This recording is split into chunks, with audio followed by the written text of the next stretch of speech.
Shalom Aleichem. Peace unto you, my brothers and sisters. Hope you're all doing good in this wild but wonderful world that we live in.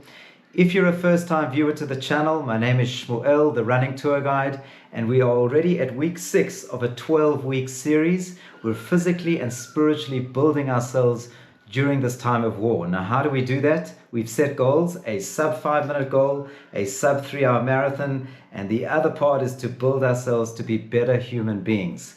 I want to try and keep this intro brief because I need you guys to watch this vlog. There are some important scenes that you need to see and some beautiful words that you can hear that will inspire you. So let's get right into it. What I'm going to do is read to you from 3 sources. The first source is the Holy Bible from the book of Genesis, and this is connected to the first part of the vlog where we're taking you to Tel Gerar, Tel Haror. So listen to the words, you'll understand when you start to watch. The man Yitzchak becomes prosperous, and he grew constantly greater until he had grown very great. He had flocks of sheep and cattle and many enterprises, and the Philistines envied him. The Philistines stopped up all the wells that his father's servants had dug in the days of Abraham. But Yitzchak went down into the valley of Gerar, settled there, and redug the water wells that had been stopped up. So that's part 1. Part 2, I'm going to be reading to you from a poem of Chaim Nachman Bialik. This is actually the Educator's Guide of Dr. Tuvia book. You'll see him in the vlog. And these are the opening words, which is going to be connected to Kibbutz BEERI, the Kibbutz of slaughter. But this is called the city of slaughter. Arise, go forth to the city of the slaughter, and come to the courtyards, and with your own eyes you will see the congealed blood and the hardened brains of the corpses. Tough one. And the final piece that I'm going to read to you is wisdom from Jack Daniels. Not the bourbon, but Dr. Jack Daniels. And this is what he says in trying to run a sub 5-minute mile. A more cautious first lap and a focused effort for a faster second lap often leads to a good third lap, and then it is just a matter of hanging on for that final lap. And you'll see that lap in Jerusalem. So ready, set, go. Let's get into it. Peace out. Love you guys.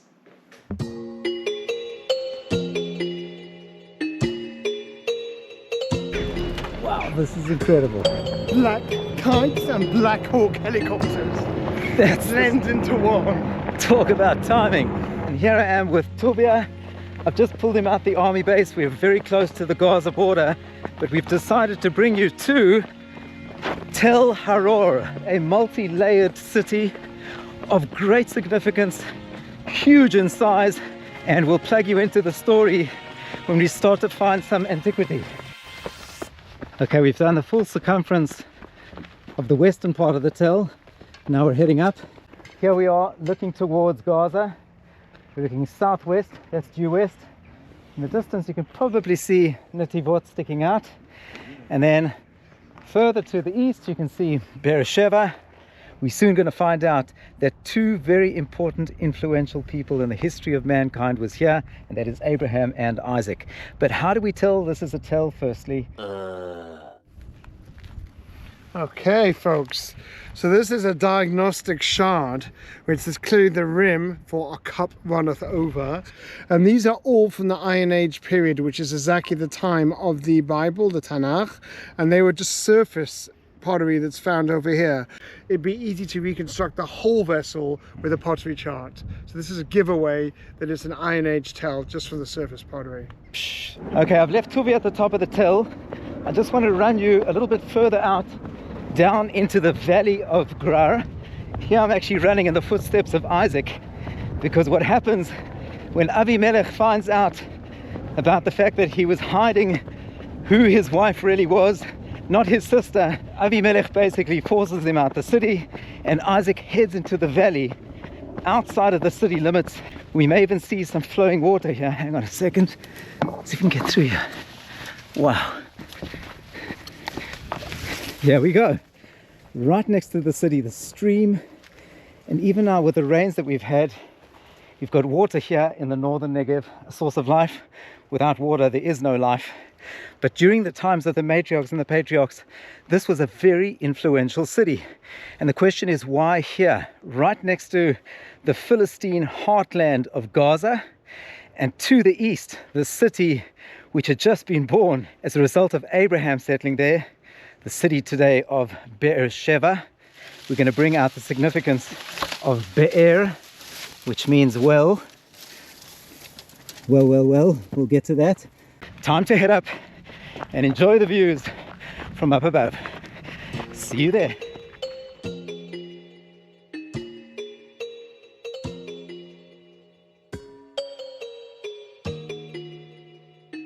Alrighty, good people, look at this kite's eye view of a magnificent, multi-layered ancient city of biblical proportions. Right next to the tell, you notice the valley of Gerar, which is just an agricultural paradise today, just as it was during the times of Isaac. When he left the city, Hashem blessed him with 100-fold. You can imagine the wheat fields of his time must have been very impressive, and the locals must have been jealous. But what did he do in these valleys? He actually unblocked the wells that were blocked by the Philistines that his father had dug, Avraham Avinu. He comes back, reopens them, and names the 3 wells. The first one, Asek, which means basically quarreling. The second well, Sitna, which means hostile. And the final well, called Rechovot, which means wide. And look at this wide, expansive valley, which is blessed today as the promise was given to Isaac, that his children would return, and Rechovot would have wide expanses to bring out the bounty of this beautiful land. We go up one more time and I'll just show you the view and the size of this incredible tell. And friends, have it in mind, because what happened on the 7th of October? The Philistines, the Plishtim, the Palestinians, the Hamasnikim, they tried to block up Be'eri. They tried to finish us off. But here we are, spinning around this beautiful, magnificent tell that is back in our hands in this beautiful land called Eretz Israel. Let's head down, and I'm going to take you back to Tuvia, and we'll close off with a little piece of wisdom. Peace out. 5-kilometer trail around this terrific tell, and let me just finish off and conclude here with Dr. Tuvia book. Now, he's not sure what I shared with you on the run and up in the skies above, but I'm going to ask him what it's like to be defending these morals and values brought to us through our rich Bible and the history of the region that we're sitting. Here we are in the midst of a war. Give us a little bit of a feeling as to be surrounded by people like you, doing everything you can do to stand strong for the values and the rich wisdom we carry on our shoulders. People come from all types of backgrounds. There's religious, the secular, Ashkenazi, Sephardi, new immigrants, veteran Israelis, all sorts of socioeconomic backgrounds, from highly trained surgeons to students. Yet everyone is there for one reason and one reason alone: to give of themselves to make sure that the light defeats the darkness. And this month in Kislev, with Hanukkah coming at the end of the month, that is exactly what we're fighting. We're fighting a war against evil. And even if Be'eri, the name Be'er, well, was the force of this attack, trying to put an end to any Jewish success in this region, they've got it wrong, because these wells are deep and they are full of water. And we welcome all of you to join us, not only virtually, but when these gates open, and they're going to open up again soon. Post-COVID it was good, but post this war, it's going to be absolutely breathtakingly beautiful and much more meaningful to tour the land. Tuvia and Shmuel, Be'eri, coming your way. Peace out.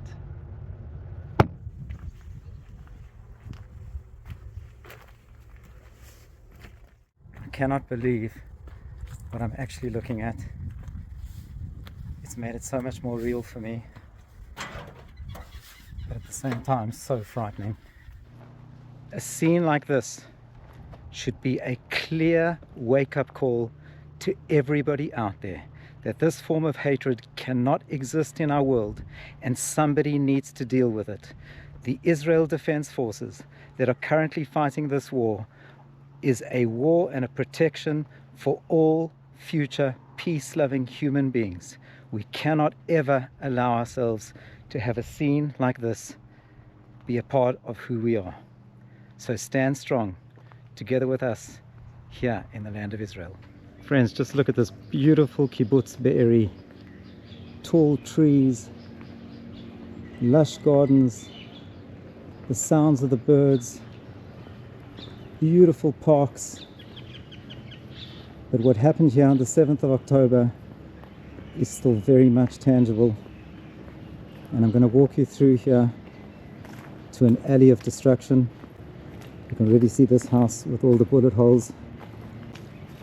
You can even see a tabernacle, a sukkah, torn down by such haters. And the smell of the fire is still strong.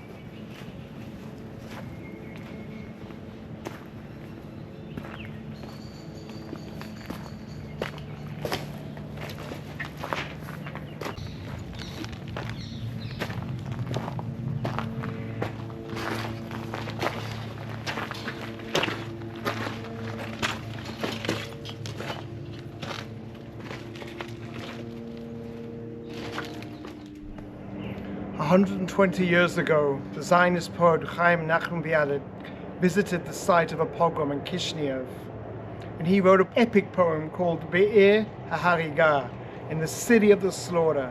And he tried to describe to those who hadn't seen it, who couldn't imagine what a pogrom looked like. The opening lines of the poem was, come with me through the city of the slaughter, and you will see with your own eyes the hardened brains of corpses and the blood-splattered walls. Come with me through the kibbutz of the slaughter 120 years later.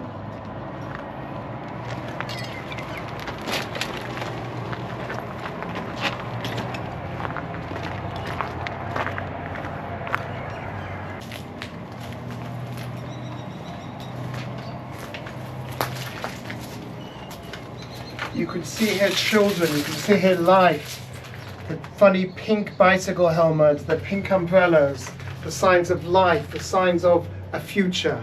And behind me you can see the forces of darkness. On that Simchat Torah, on that black Shabbat of October the 7th, life turned into death. What we didn't have 120 years ago, we have today, which is Medinat Yisrael, the state of Israel, Tzva Haganah Yisrael, and a Jewish army. Never again.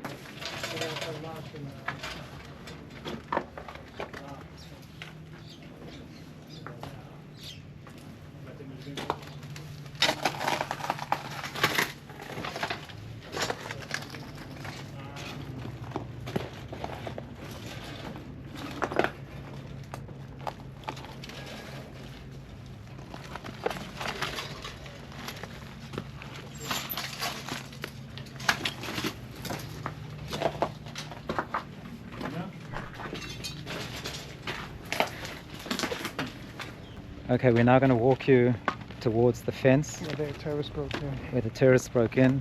So here you can see the fence line ahead of us. And by the way, look at all the smoke, because we're on the border of Gaza here. And you keep on hearing the thumping of artillery fire. This is the main road in and out of Gaza. So you can see all these units and soldiers coming out as the sun goes down. Oops. The hardest run I've ever had to run here in Kibbutz BEERI. Look at this path of destruction. Never again is now.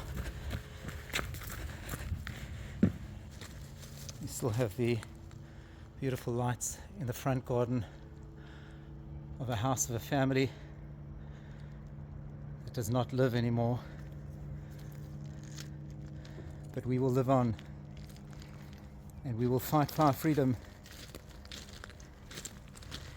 at whatever cost. Amongst all this destruction, here stands a sukkah, a tabernacle frozen in time. But may this be a symbol of hope that we will once again dwell in our tabernacle of faith in a rebuilt BEERI. Harachaman Hu yakim lanu et sukat David הנופלת.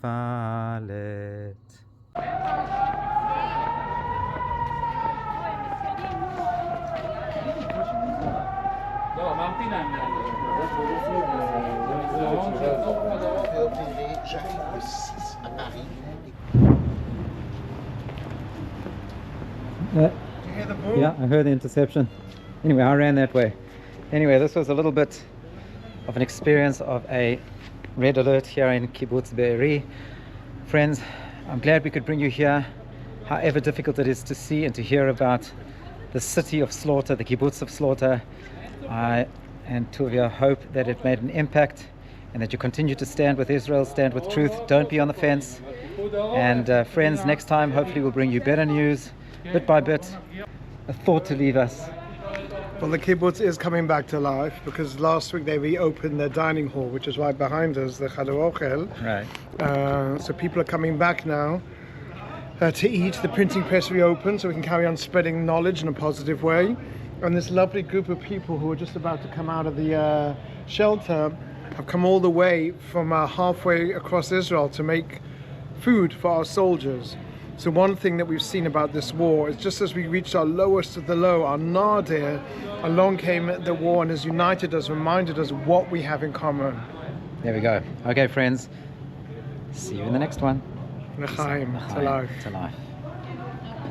6 hours later. Good morning, everybody. Sunrise session in Jerusalem.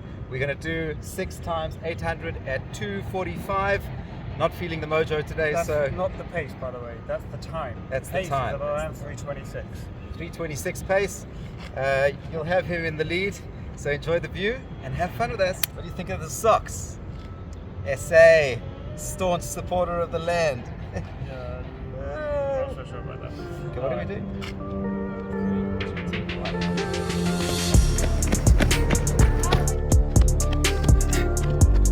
Number 1, 2:44.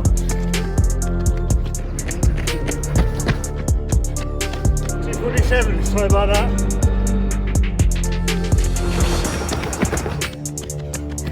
Number 3, 2:39.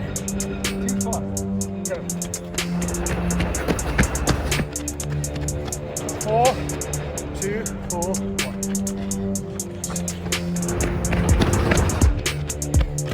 Spot on. Number 5, 2:45.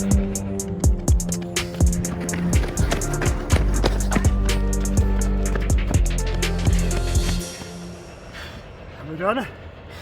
2:39 for the last one. Oh my God. Friends, that's the reason I train with Viggy. He's got that kick at the end. That's what I'm going to need on race day.